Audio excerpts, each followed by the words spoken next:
the hell do they think they are to say they need a Mother May I from the Commissioner of freaking Agriculture?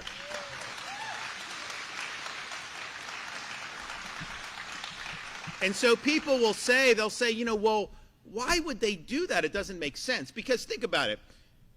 What state has done a better job at crisis management, disaster response, emergency response than the state of Florida?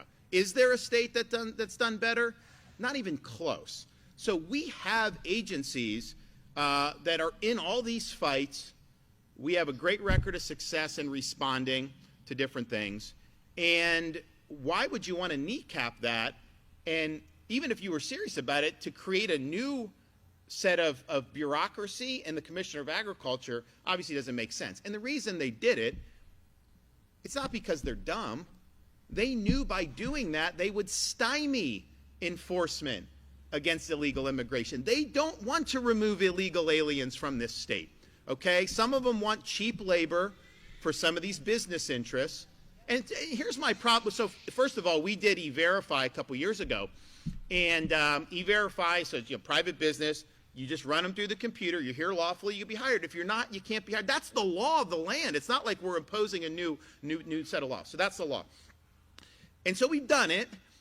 But then so the legislature in this debate, because they want to take E-Verify away from the governor and put it in the Commissioner of Agriculture. Gee, wonder why. But what they tried to say is, oh, the governors, you guys weren't tough enough. You were dropping the ball, this stuff. Well, it turns out the legislature has refused to fund E-Verify the last 2 years. Imagine why they wouldn't want to fund E-Verify. They probably have some supporters that don't want them to do it. But because they said that, we've now sent out letters to a lot of these businesses that are sometimes suspected of having illegal labor. We've sent it out, and we said, hey, some members of the Florida legislature are suggesting that you may be using illegal labor and you're not using E-Verify, and they're saying that the ball's been dropped. So we're now going to get confirmation on all these businesses, and we are going to follow up with them to see if they're following the law or not.